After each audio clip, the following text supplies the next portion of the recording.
आता पाहूया राज्यभरात सुरू असलेल्या यात्रोत्सवासंदर्भातल्या टॉप 9 बातम्या।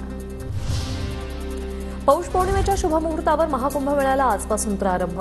महामेळ्यासाठी देशासह परदेशातील भाविकही झाले दाखल। कुंभमेळ्यात भाविकांची गर्दी लक्षात घेता सध्या सुरक्षा यंत्रणा सज्ज, सुरक्षेसाठी पोलिसांकडून चोख बंदोबस्त।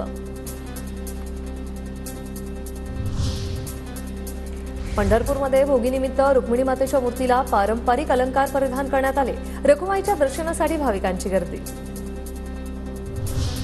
भाविकांच्या प्रचंड उत्साह। सातारा जिल्ह्यातील प्रसिद्ध मांढरदेवीच्या काळोबाई यात्रेला आजपासून सुरुवात। महाराष्ट्र, कर्नाटक, आंध्र प्रदेशसह देशभरातील हजारो भाविकांची रात्रीपासून दर्शनासाठी गर्दी। धुळे तालुक्यातील तिघी गावात खंडेराव महाराजांच्या यात्रोत्सवाला सुरुवात। यात्रोत्सवानिमित्त तगतरावाची मिरवणूक, मोठ्या संख्येने भाविकांची गर्दी, वेगवेगळ्या पदार्थांचीही रेलचेल।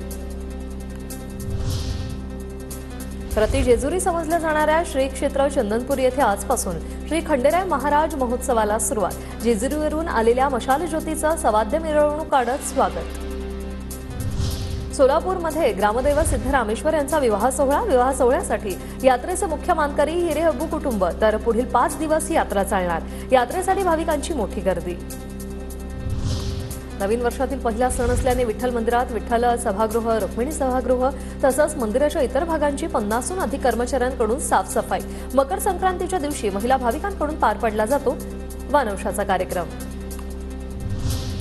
अकलूशी ग्रामदैवत श्री अकलाई देवीला शाकंभरी पौर्णिमेनिमित्त 64 भाज्यांचा नैवेद्य आणि 64 भाज्यांनी सजावट।